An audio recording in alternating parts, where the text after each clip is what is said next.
Welcome. Welcome to Can We Talk? This is Eric. I'm here with Shane and Anthony. Hey. How y'all doing today? Good. Good. So we're here with episode 25. Episode 25. Go ahead, keep talking. I hear Oh, you. can you hear me? 25. I'm making sure you can hear. We're here with episode 25, y'all. So this, Remember to like, share, and subscribe. please like, share, and subscribe. We're on iTunes under Can We Talk. We're under SoundCloud under Podcast Detroit, and we're streaming live on Facebook right now. So how's everyone doing? Facebook. How's it going? So y'all, current events. Let's save current events for the end because today we're doing a free for all. Free for all conversation. Yeah, and I think a lot of the stuff that we're gonna talk about in current events is gonna be talked about in this conversation. So yeah, this is gonna be an interesting topic. So let's jump over to Shayna, your hip hop circle. Migos came out, Oh. and it kind of sparked an interesting conversation that I was having with a friend of mine. He was saying like it's 24 songs, and he the was culture saying, too. yes, he said it was basically, I guess, because it's like everything is streaming now. Okay. Like artists are making their albums longer Okay. so they can get more streams. Oh, that's a nice little hustle. Yeah, I remember when Kid Cudi, he dropped his second to last album, I believe. No, I think it was his latest, Passion, Pain, and Demon Slaying. And even that in Indica, he said, I make a lot of tracks because, I want to give a lot of music to the fans. You don't have many rap albums these days that have like, a full track list. Nowadays it's like 10 or 12. I heard that with the culture too.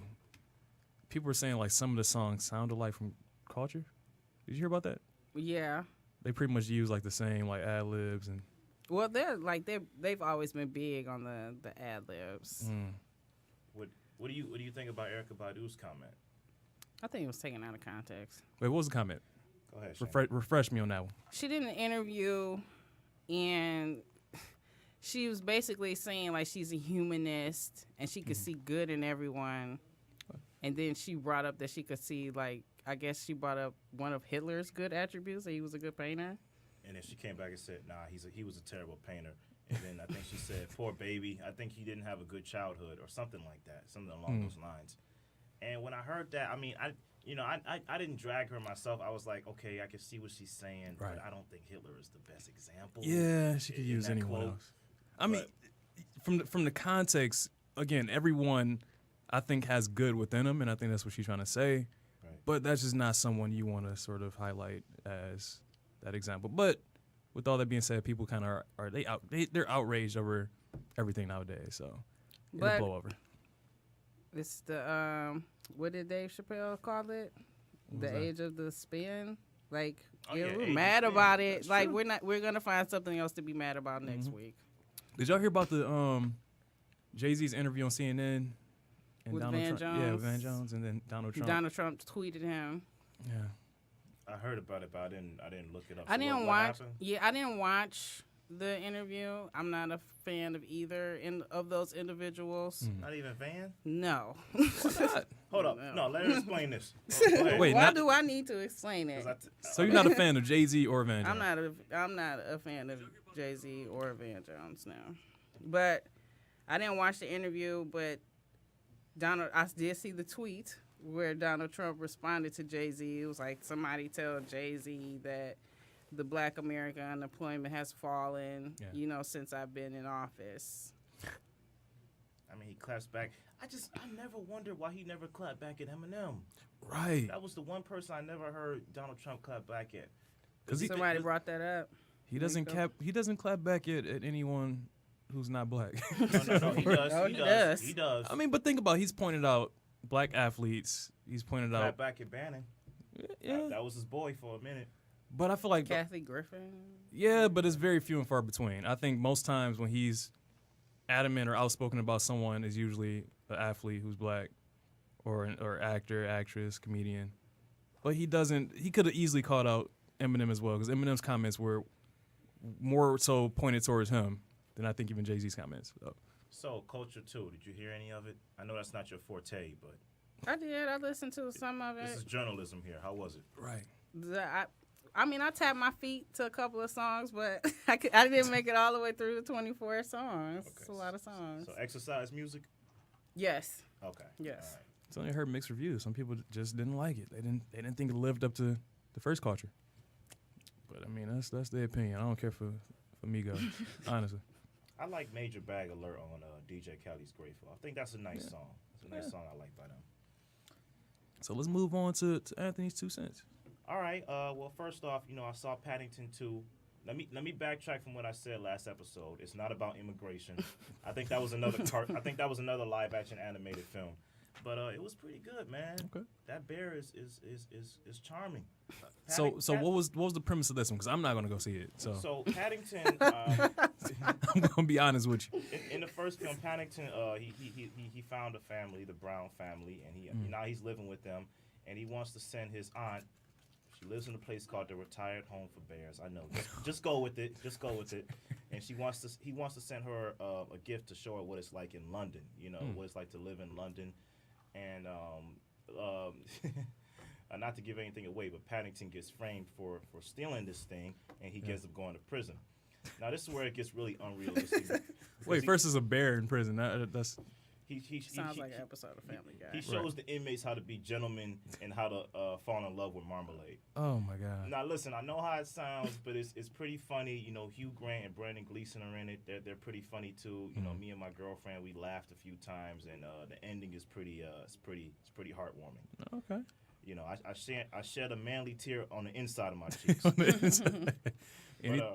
Anything else you see this past week? Yeah, man, I saw a Netflix series from Britain called The End of the Fucking World. Mm-hmm. And it's kind of like a new age Bonnie and Clyde. There's they're high school students. One student, he might be a psychopath, and the other student, she's rude and a rebel, and they run off together. And it really is a love story, but it starts off like his objective is to kill somebody. So this girl likes him, so he says, okay, I'm going to kill her. And her objective is to just rebel against the system and run off with a guy. Because you hear both narration. You hear his narration and her narration. And it's just interesting how things go and twist. And it's a nice little 8-episode, half-an-hour drama, man. Okay. It's pretty funny. I like the short ones. I can do the 8 episodes. I can knock that out in a day. Yeah, I knocked it out in a day. Okay. So y'all. What did you see, Sarah? So I also saw End of the Fucking World. It was really good. I really liked that. Did you read the comic? No, I didn't. I didn't know it was a comic, but I want to read that. Did you? Is it different? No, I didn't read it either. I just saw it in the credits, based off the comic book. Oh, okay. That's cool. And then Planet Earth, the second one, is out on Netflix. I don't know if you guys like Animal Planet, but the Planet Earth series My daughter is makes real me cool. watch it every night, Planet Earth. It's so I watch it before bed. It's soothing. Is it She just makes as me watch beautiful? it every Oh night. my gosh. I want to watch the one about islands. Yeah, the Makes me cinematography watch in it that every series night. is great. Yes, It's it is. amazing. Yeah. Nice. Yeah, I haven't seen anything She recent. always roots for the animals to get away. Yeah. Yeah, that's We always got to sad. teach her about life. They're gonna they're gonna die. Did you see the unfortunately. one with the it's the island episode with the little lizards and the snakes? Oh yes, Okay. she was Oh. like, Scary. we was hoping that that one got away in the end, but he didn't. No. What It did happens. y'all see? I watched Dirty Money, some of the Dirty Money series on Netflix. I think it came out on Friday.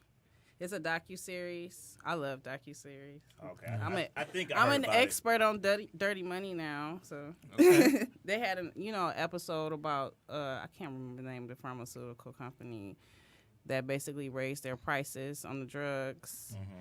They had an episode about HSBC, about how they laundered cartel money. They have a whole episode on Donald Trump. Oh. It's really good. Yeah, you should definitely check that out. mean, Sounds interesting. What did I see? So I didn't watch any television shows per se. I was looking at the show.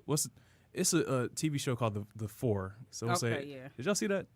I didn't want I've to. heard good things about it. I've heard it's like the best singing competition show out right now. Yep. So it's I think produced by P Diddy, and it's a singing competition. DJ I mean, sort of. Khaled too. Yeah, BJ Khaled. I think Megan Trainor's on there, and then some other guy. I forgot his name. He's like a producer. It's pretty good. It's entertaining. So each week, 4 people. So it's 4 people who are like trying to protect their seats. And so they have other people coming in and sort of battling to take that 4th spot. So it's an interesting take on the singing competitions that we're used to. I kind of like it. It's gotten better over the past couple of weeks, and I think people are starting to really get a little cult following with it. So check it out. What happened to Meghan Trainor, man? I'm all about that bass. She's still doing music. She's just not as. Yeah. She had a song that came out recently. Because I haven't seen her in the mainstream though. Maybe that might be it. She's still good. She got a good voice. But check it out if y'all. It comes on Thursdays on Fox, so definitely check that out. All right. So y'all, we got our open format today, our open talk, and so much stuff is going on, y'all. I don't know where to start. We can start in Michigan State. Let's start with home. Let's start with MSU. All right. So where at? So we got the Larry Nassar situation. So Larry Nassar was given 140 to 175 years in prison for his sexual assault of young gymnasts. And just female athletes. Oh yeah, sorry, female athletes. He did practice, at the university. Yeah, he practiced at the university for 20 plus years, and so now everything came to light within the past few months, and now there was a report on outside the lines about Michigan State basketball and football team saying that they're covering up various sexual assault and sexual harassment incidents over I think the past 10 years or so. There's 16 incidents from the football team. Allegedly, there was 3 or 4 from the basketball team. And so Coach Tom Izzo, Coach Mark D'Antonio was on the hot seat for the past couple of days. People were calling for him to resign. We already had the president, Joanna K. Simons, resigned. We had Mark Hollis resign. And so this brings up an issue of how did it get to this point? We're all Michigan State grads. I love the university, but I had no clue what was going on behind the scenes. It's just like I said in the group chat to y'all when we were talking about this episode. I said, go green, go white, I guess. Right. It's kind of said in a reluctant fashion right now. But it's like I said, I think it's a blessing in disguise. I think this will give way for new rules to be put in place. How long was Larry Nassar doing this again? Since the mid-'90s, I want to say. Yeah, a long time. So the basic point is that should never happen. Right. There will be new rules put in place, new leadership. Lou Anna's resigning. I got a story about my experience with MSU that relates to her, but I think this is a blessing in disguise. There may be some we may be looked down upon for a minute, but in the long run, I think we got a rude awakening. Yeah, it's definitely necessary. We have to clean house, and I think we're taking those steps. My thing about the football team and the basketball team, the allegations were already people were aware. It just wasn't out in the open like that. And apparently there's a chain of command. So when you're going through any sexual assault, sexual harassment allegation, and it's within a student athlete or a student in general, it has to go through Title IX office, then it goes to the authorities. And so I think people are saying why didn't Mark D'Antonio go straight to the police? I think there's just a chain of command that they got to follow. But that doesn't excuse the fact that 16 incidents happen, and one incident happening is too much. But it shows you, and this is not just the culture at Michigan State. I'm sure it happens at every single institution. But Michigan State, with the spotlight with Larry Nassar, we were a little bit more susceptible to it at this point. And I think this has to come out. I don't think the cover up is regulated to sexual assault. I know people who were victims of assault by football players. Yeah. Nothing happened to the football player. They ended up staying until they left, went to another school, or just, they never went to jail or anything. I know plenty of male victims. Yeah. So, and I know one incident where an off-campus apartment was vandalized. Their neighbors called the cops. Their neighbors identified the individuals, and nothing came from it. Yeah, there's a frat house on campus called the Rape House. Wait, for real? I don't know if y'all know about it, but there is a fraternity house on MSU campus called the Rape House. This stuff this is a societal issue, and I think looking at it from the aspect of athletes, this happens a lot in high schools. Mm-hmm. This stuff bleeds over from high school into college, into real life, into the workforce. We need to sort of address, and I think parents need to talk to their sons in particular and say, this is not right. These things, you need to avoid these actions. I think that we have this culture where we sort of enable a lot of our athletes. We protect them. We coddle them. We show them. We think that they're almost like gods. And with that, they feel like they can do anything that they want.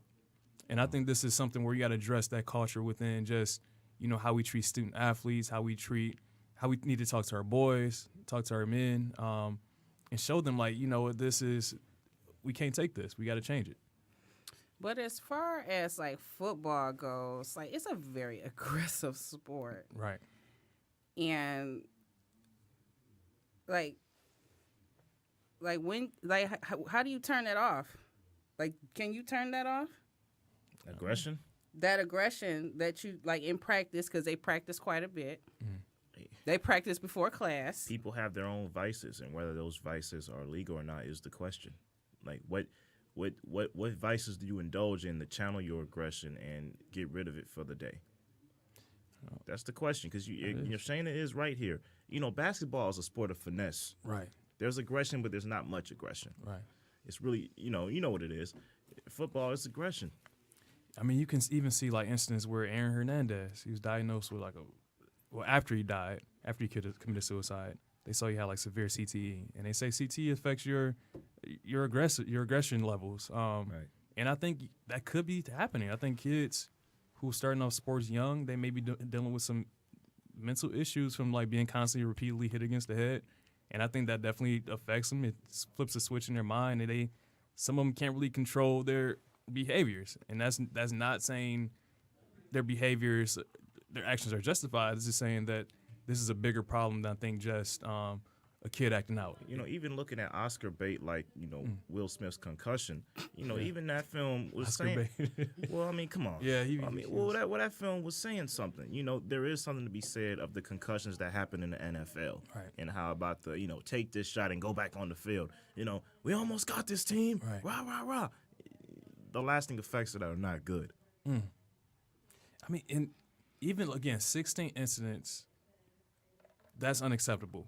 But, and I'm not justifying anything, but I want to see I want to compare all athletic departments across all universities, because we got to look at every single institution.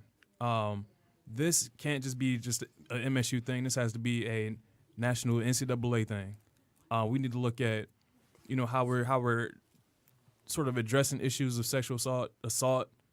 Any allegations, we have to definitely bring those to light across the NCAA, across all sports.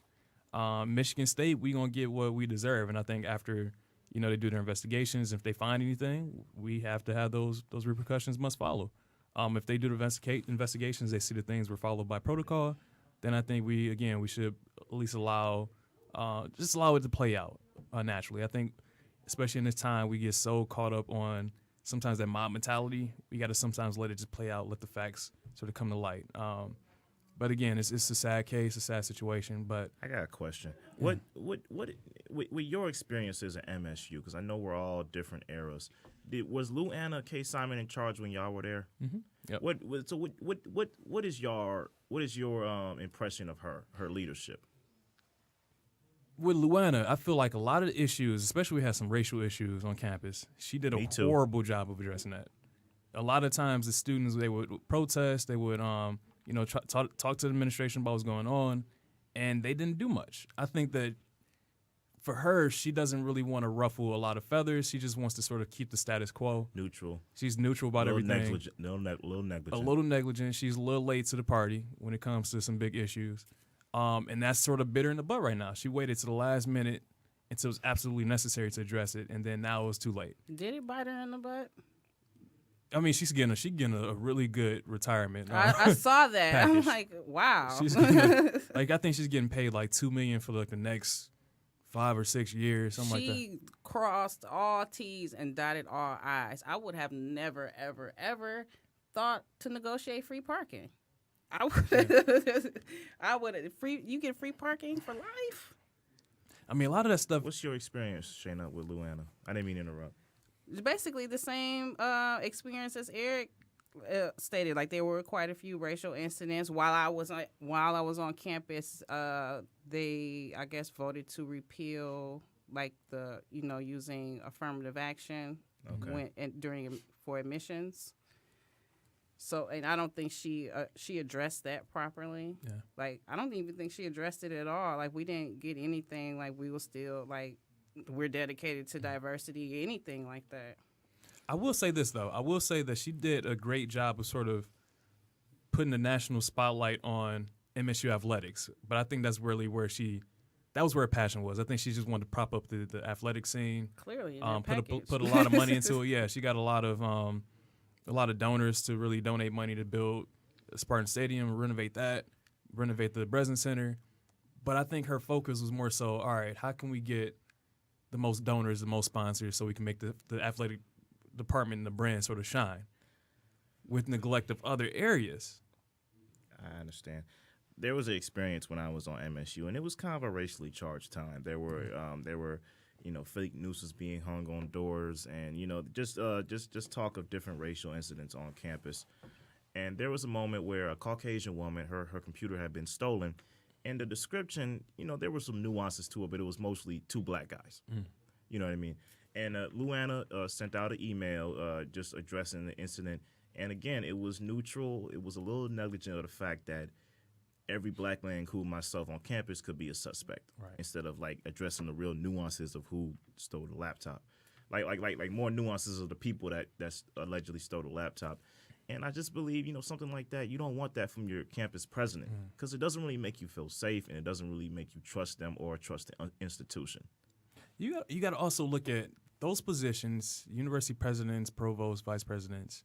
They live in such an isolated bubble. Like they're only concerned with the successful implementation of policies, whatever they may be for the campus. They're focused on some minute issues that sometimes they don't really take the time to look and see what's happening, like to check the temperature of campus. I think that they let other people do it, and that sort of makes it cases like what we see with Larry Nassar's, cases like the racial incidents.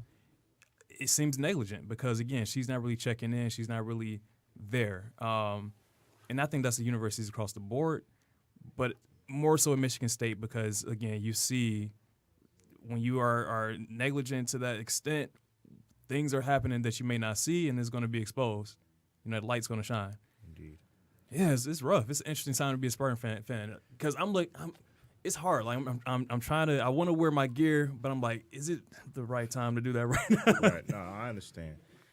You know what, man? I think wrapping this up, I think the next topic should absolutely be, Shayna, why don't you like Van Jones? Right. What's wrong with Van Jones? I need to know. And Jay, why don't you like Zay-Z either? Like You got well, I mean, is that as important? Yeah, that's true. All right, what's wrong with Van No, Jones? it might be important. I just like her take on things. Go ahead. I just don't.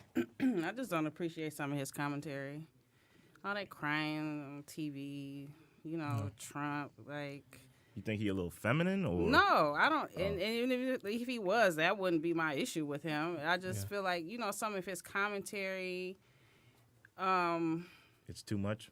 No, it's not. It's not too much. Like when he was like, oh, yeah, Trump, he became president in this very moment. Like, when you just crying about, right. I don't get it. Well, don't you think that's kind of keeping a little bit of like a neutrality to it? Like being like I understand his response when he first got elected, saying his election was a white lash. I agree with that quote. Mm-hmm. Do you agree that maybe him saying that, he just became president in this moment, it's like, okay, finally he's professional?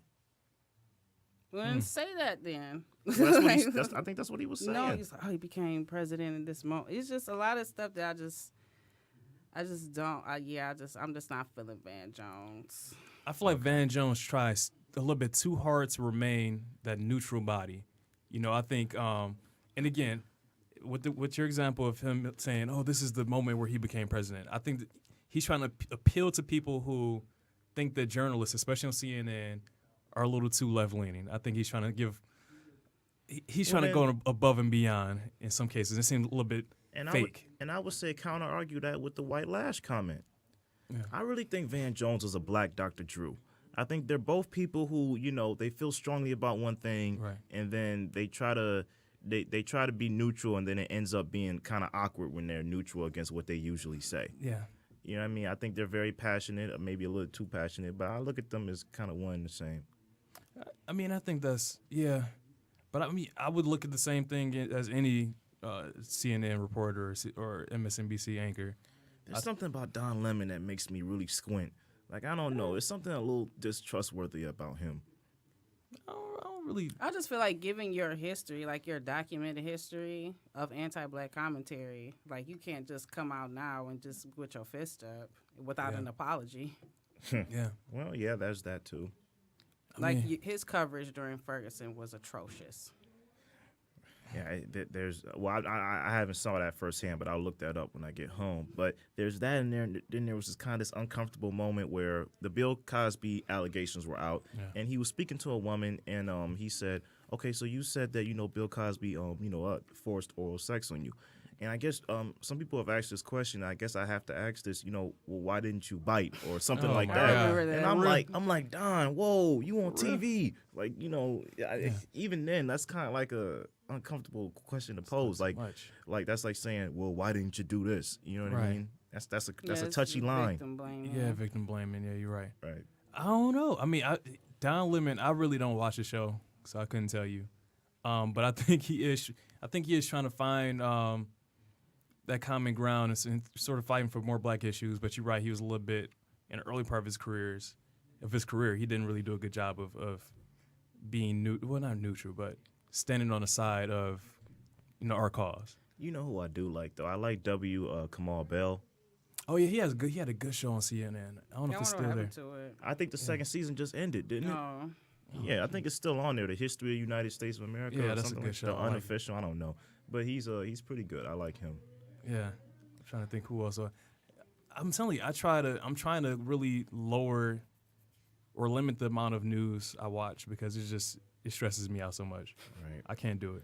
Well, I do like the feature on the iPhone where there is a diversity of news. There's Fox News, there's CNN, there's MSNBC, there's Washington Post, where you're not just getting it from one source. I do like how I can look at my news feature and kind of see, Yeah, but again, you have to limit it though. If it pops up every once in a while and I read it, all right, that's fine. But if I'm sitting in front of the TV 24 hours a day watching it, I can see why people are so polarized and just hate each other because again, it's Don Rather spoke out against this. He says, news shouldn't be 24 hours a day. It should not. When he was on TV, he said, "Look, we prepared things. We were nuanced. We weren't just doing it 24 hours around the clock. You're bound to make mistakes and you're bound to overreact. And then the next minute later, you say, okay, that was a false statement. That didn't really happen. I apologize. Yeah, but I'm still surprised. Van again. I like Van. Van, he does a great job of really shining light on some topics. But I can understand where you're coming from on that one. Let's talk about. It was something that happened in terms of politics that I want to touch on. I was reading an article. I want to see if I can find it. It was an interesting. No, this is about Donald Trump's feminist comment. I guess he did an interview with Pierce Brosnan. I think that's his name, Pierce Brosnan. And he said that I am not a feminist. And I was like, okay, tell me something I didn't know. we all know that. But why do you think there's such a negative association with feminism? I feel like people are like, I hate that. I hate the term feminist, or I hate the. Because of the extremists. Like the feminist extremists, the people that wear the pussy hats. Yeah. The Andrew Dworkins. I even saw somebody they took a picture, I guess during one of the marches, on the path there was a Harriet Tubman statue, and they put a pussy hat on Harriet Tubman and hashtag solidarity. No. Don't do that to Harriet. She's on the 20 now. Don't do that. No. Oh yeah, they just whitewashing her cause a little bit. Look, man, was this? Oh, go ahead. I think a lot of it's intimidation too. I think a lot of people don't really understand what feminism is because feminism is really inclusive and it includes everyone. And I think a lot of people equality. Because the only feminists that ever get attention are the crazy ones. Radical ones. You don't ever see happy feminist did something good. It's always crazy feminist did this and this and this. So I think if the media changed, that people would change a little bit. See, is it the media though? Because I really think it's the public consciousness as well. Yeah. You know, it's Yeah, like public consciousness. it's like when you back in the day when you would describe the Negro instead of the black man. You know, what would people see of us? You know, like even going back further in the antebellum era, people would see us as, you know, slaves. You know, Birth of a Nation. They see us as monsters. You know, what do you call it? Foaming at the mouth. Oh yeah. You know, it's the public consciousness which gives the media its backbone to present things a certain way. I think anytime you're looking at people who are being outspoken about equality and issues of equality, the people who maintain the power in society, whether that's men, whether that's white people, they fear that they're giving up something. So if we gain something, they're giving up something. Even with feminism, people think that, if we give women more rights, the men must be losing something. And that's such a naive, just terrible thought process. It's about ensuring that our system, which was set up on the foundations of life, liberty, and pursuit of happiness, is equal for everyone. That's it. Let me hold up. I got something to add to this. So I saw some article. Well, I saw one article that was a little questionable as to why. Okay, Logan got nominated for Best Adapted Screenplay at the Oscars. First of all, Get Out got nominated. All is well with the world. Yep. You know what I'm saying? He had 4 nominations: Best Director, Best Actor, Best Screenplay, and Best Picture. Yep. I don't think Daniel's gonna win Best Actor, even though he was great. I mean, come on now, you're going against Denzel and Daniel Day. Yeah, he won't. You know what I'm saying? But that was great. But anyway, some people were like, "Well, Logan got nominated for Best Adapted Screenplay. Why didn't Wonder Woman get nominated?" And here's my take on that. Look, Wonder Woman was great. Okay, Yeah. it did what a origin superhero story is supposed to do. It entertained you, didn't do nothing more, nothing less. And yeah, it was great that a female director made it and made it awesome. Right. But did it really deserve to get nominated? Logan turned Wolverine into a Western. Like Yeah. that wasn't an easy thing to do. I agree. I think that yes, Wonder Woman did a great job of being a good movie at what it is, and it didn't really stray far away from what the other similar movies are. But Logan did. Logan went a whole different route that really we weren't used to. So yeah, I definitely agree with that, and I think that if we're looking at Best Pictures, I hope Get Out wins. I really do. That was amazing. That was an amazing social commentary. I don't know, man. I think it's between Shape of Water, 3 Billboards, or The Darkest Hour, because the Oscar loves politics. Yeah. What do you think, Shayna? What do you think about the whole Wonder Woman thing? I didn't see Wonder Woman. It was pretty I good like though. It was Yeah. really good. It was one of the best DC ones out I there. didn't see Wonder Woman. I cried the entire time, I think.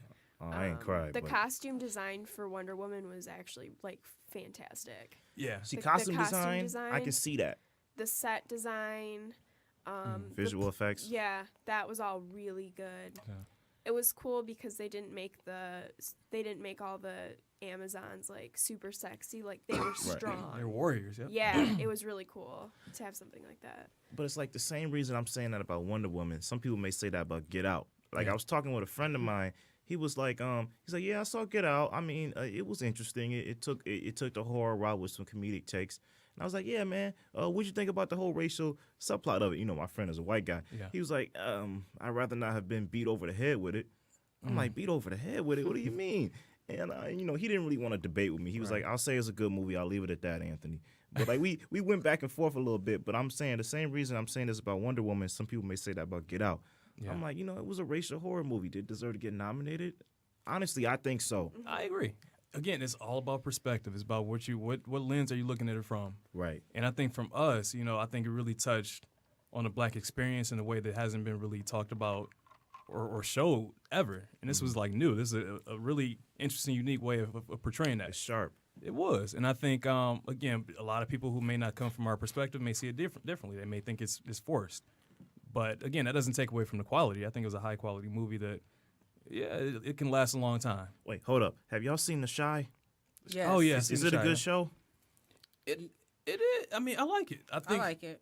one episode was a little slow. I think the second episode was a little slower. Y'all Yeah, hesitated. Y'all so much hesitated. happened in the first episode. Yeah. I did see the third episode. This fourth episode comes on tonight. It's a good show. I feel like it's fashioned after The Wire. Yeah. Okay. I don't want to say it's like The Wire. I'll just say it's fashioned after The Wire. And it's not really a unique storyline. I You're think not really selling me, man. Come on I mean, now.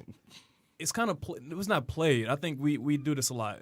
Obviously, one situation causes a chain of reactions, course. domino effect, and that's not really anything new. I think we all know about the violence and the crime in Chicago, and that sort of just plays onto it. Right. It does in a way that's a little entertaining. You get to see some perspectives that you may not usually see. But So you would say The Chi is to The Wire what Ozark is to Breaking Bad? I haven't seen Ozark, so I couldn't really say. Well, Ozark, when you begin it, it's like a new Breaking Bad, but as it goes on, it becomes its own story. Not the same thing. Maybe. I've seen both. I've seen Ozark and Breaking Bad. So I was. That's a pretty good analogy. But The Wire was so man. The Wire was so. You can't compare it. good, Yeah, it's though. classic, You man. can't compare that to The Wire. Look, man, I'm going to my little monologue. I think The Wire, objectively, people like the subjectively, people call The Sopranos the greatest drama of all time. But I think The Wire trumps it just in its design. Yeah. The first season is the drug war. The second season is the Union. Yep. The third season is There's one on the boat. I don't know if I didn't care for the that boat. season. The boat was the second The second season. season. Yeah, The I docks. didn't care for the docs. I like the second I don't know. season. The third season was politics. The fourth Yeah. season, the kids. Yeah. Fifth season was the media. I just think, in its design, it was just impeccable. Like I heard The Deuce is good too, created by the same guy. But yeah, the Wire, just the diversity of the characters. You got the street dudes. You got the cops. You got the politicians. You got the school teachers. And then the nuance of the characters as well. Like you Right. seeing it,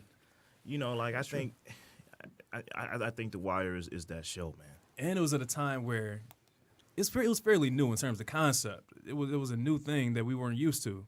I think The Chi, it has its own sort of take on it, but it doesn't really go as deep.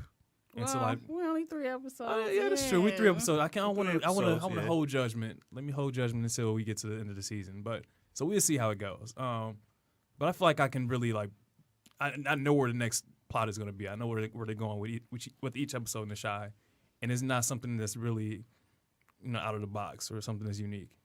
Okay. At least I feel. But that's just me. So what's going on with this new Gabrielle Union thing? New movie, man. I heard people watch this new trailer and people are excited. I want to see it. I'm So behind. what? So I heard that. So what's the basic premise? I guess her father was a recluse for whatever reason. Okay. He passes away, and she inherited, his house was basically a fortress. You Okay. can't get in, and somehow some people get in, and she ends up outside of the house, Oh. but her children are still inside the house, so she's trying to break into the house. Oh. Black woman kicking ass. I liked it. I wanted to see Proud Mary, but I saw too many negative reviews, and I kind of fell back a little bit. Yeah. I don't know, man. I love Taraji, but it's like you gotta have a good screenplay behind these movies. I wanted so bad to When the Bow Breaks. It was just so bad. It was so bad. I wanted to like it, but all these Fatal Attraction ripoffs like Obsessed. I didn't even like Obsessed. Obsessed but was terrible. I didn't see it. It was terrible. I ain't even giving my time a day. I'm sorry. This kind of makes me so as we get to the season, like the Oscar season and all that, I gotta hop on that too. and we're looking at diverse pictures being nominated, or sometimes, in the past we're dealing with lack of representation.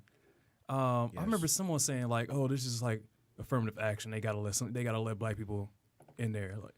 And I want to touch on that. Do you think that people is that a valid term or a valid feeling that someone has? They have to let someone in, or do you think off the merit of that person, that director, that actor, that they deserved to be there? I think it's complex. Like the Oscars So White campaign, in a way it was needed, and in a way there was a kind of an agenda behind it. I think Idris Elba was great in Beast of No Nation. I think he should have been nominated. I didn't see Concussion, but I heard some people say, yeah, Will was okay. Right. You know what I mean? But I'm so mad at, Octavia Butler getting nominated basically for the same role she played in The Help. Yeah, I saw The Shape of Water. It's a great movie, but her role is, she's a janitor. She's the main character's best friend. But again, it's another and Sholia's role. Oh, Octavia Spencer. They typecast her Octavia so hard. Spencer, excuse me, not Butler. Yeah. Butler's an author. Octavia Spencer, she's a great actress, and of course she elevated the role with her own pathos of acting. But I'm like, come on, man, you still nominating us for these type of roles, and I'm mad. What's wrong with affirmative action? It's nothing. Well, I'm not saying nothing's But wrong with that. I'm saying, like, when people bring that like kind of argument into like different industries, Hollywood is on its third generation, and we were locked out for the first two. Right. I understand. There's this sense of We want to reach out.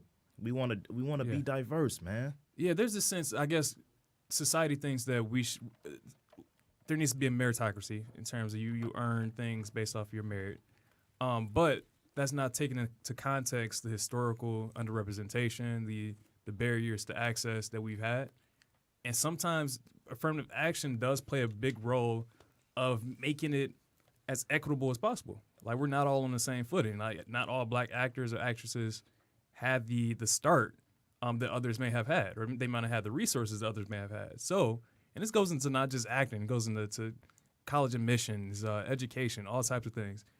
It's about sort of understanding the barriers that exist between various ethnicities, races, and sort of helping get those people to that point where we can leave affirmative action and just say, all right, we're all on equal footing.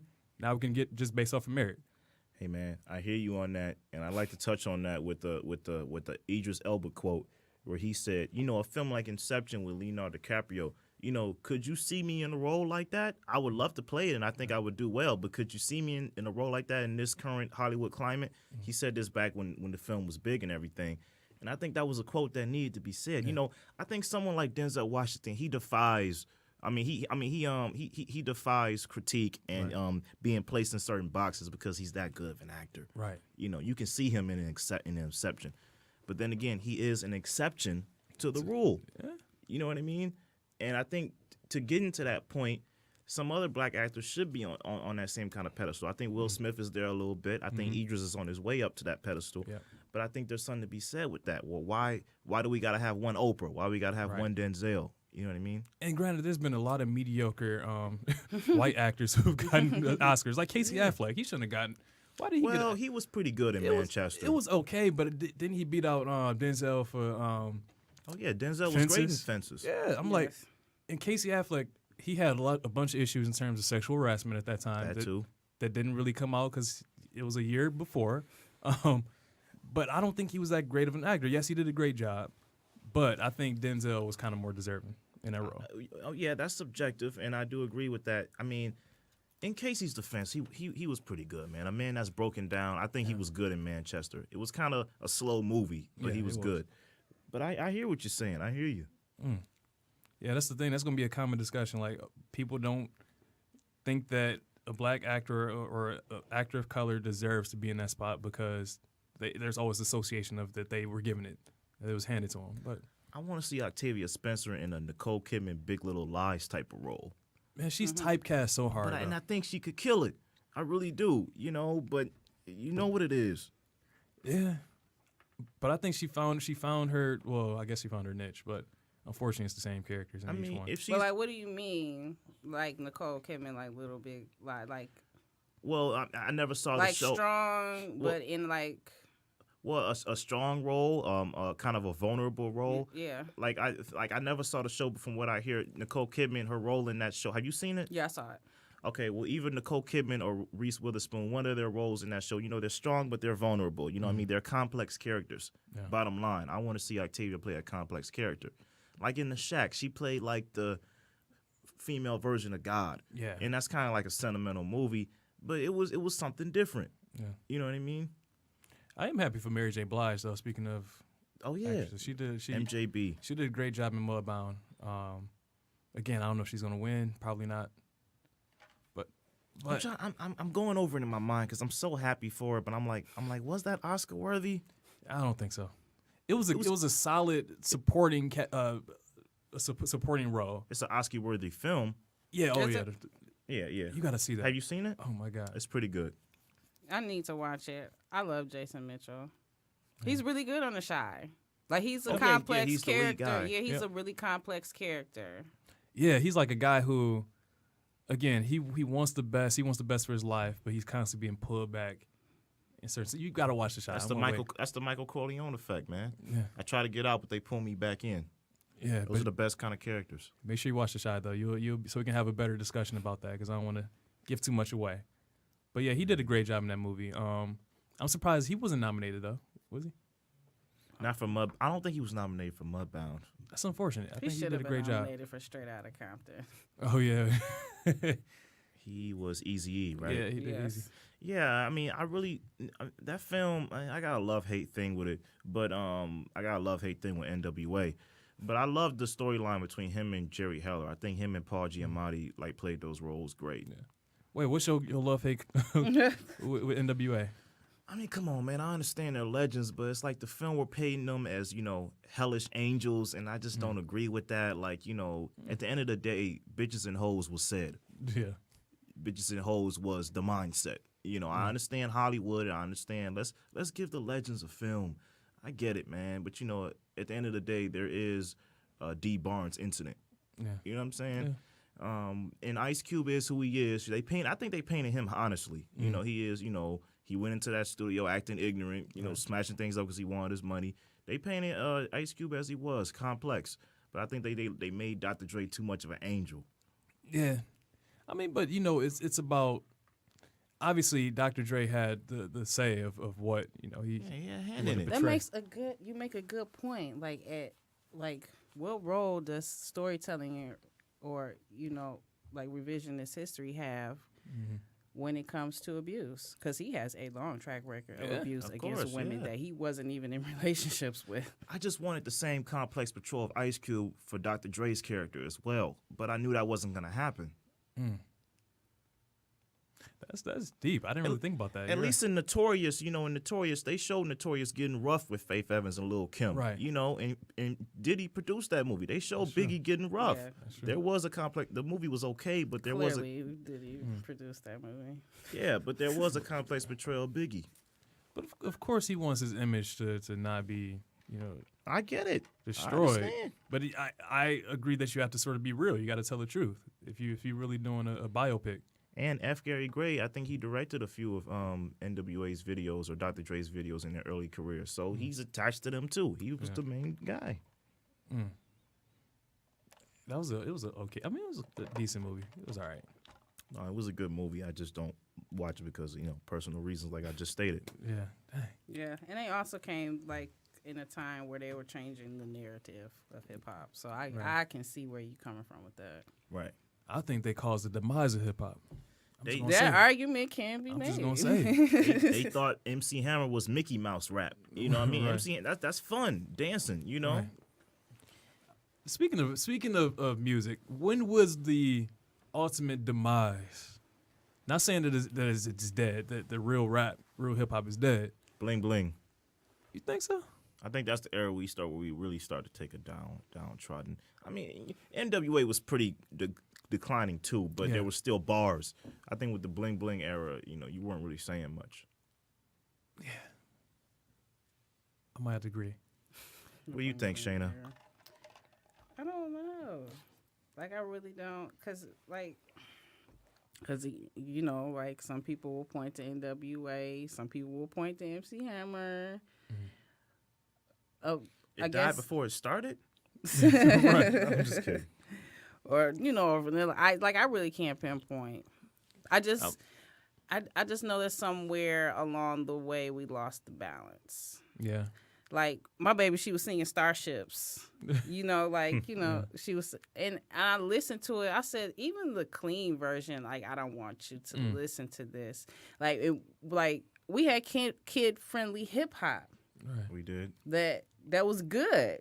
I had Criss Cross. Well, that's true. To a point, I had Grills. That Nelly song with Jermaine Dupri, but that's still a fun song. It's a fun song. You had that. You had In the Paint with Ali and Gip. I think their names were. You had fun songs like Two Step, Walk It Out. Yeah. I think it was the point where hip hop started to become being played more in terms of dance clubs. It was more so about being the catchy song with the sort of dance move that accompanies it. Webby, Independent, that's a fun song from a guy that's usually raunchy and hood and gangster. That was a fun song. I want to say it's 2003. 2003 and later. I think that's when it really started. Because again, you got into more of the songs without any real substance. It's more so about, all right, it's a catchy beat, a nice little dance hook to it. and it was less about, all right, what are we really talking about at that point?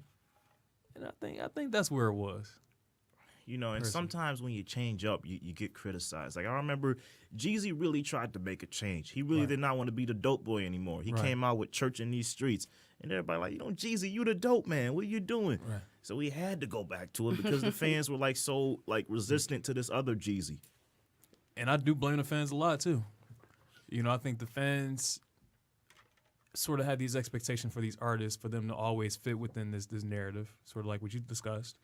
And as artists, it's about constantly evolving. I think that's why people don't really understand Kanye West, because Kanye, he understands that in order to get better or in order to really fulfill his craft, you have to sort of evolve and change your style. And people weren't really feeling that. And so I personally think that the fans deserve a lot of blame because we like to hear a lot of the same stuff. We buy those records that all sound the same. That's why I can't tell Migos between Young Thug and any of them. Man, they sound alike. We need to be fair towards our favorite artists and directors and actors. You know, you need to give things time. I remember when an album first drops, you know, everybody's like, man, that was whack. They listen to it 2 more times. They're like, oh, yeah, you know what? That was pretty good. Right. You need to give things time to sink in. Everything is about the now. Yeah, because think about 20-year-old or 23, 24, 25-year-old Kanye wasn't thinking on the same level. He didn't have the same experiences as maybe a 32-year-old Kanye, just like anyone else. I think Kendrick Lamar, as he gets older, as he goes through the game, he might be making some albums that we may not like because we're constantly comparing him to the Good Kid, Mad City, you know. And that's going to be that's kind of unfair. It's going to be unfair at this point because, again, growth is just a part of life. And I think we're going to have these expectations that he's never going to live up to at some point. Final thoughts? Or what would... We're everywhere. Hey, it's an open topic. We everywhere. I guess I don't know, as far as like the different industries with the, you know, sexual assault and with the NCAA and then acting, we have to change, I guess, the community of complicity. Because these weren't all silent victims. Right. A lot of these women told, and they weren't heard. Because I guess they told the first person, and then that person, when they relayed it, it just went to the wrong individual, and that needs to change. Yeah. Okay. I mean, in terms of the sexual harassment, sexual assault, I think it's important that we continue to shine light on these situations. It's important for us to no longer blame the victims because we get so defensive. We sort of like, oh, you can't attack my institution. No, but these institutions are built off of decades of really negligence and really not being supportive of those who need help, whether it's within sexual assault, whether it's racial issues, racial intolerance. People have to speak up and continue to be heard. So I encourage people to continue to protest at the institutions. Use your First Amendment rights and make that change happen. Definitely so. Hey, I forgot to say this earlier. Follow me on Instagram at Reluctant Movie Buff. Like, share, and subscribe. We're on iTunes under Can We Talk. We're on SoundCloud under Podcast Detroit. Well, we have a Can We Talk playlist underneath there. Like, share, and subscribe. Follow us. Help us get more listeners. Spread the word. Any final words for you or no? Is that it? Those were my final words. Thank you all. See you all next week. I'll see y'all. Yeah, you can just end the stream there.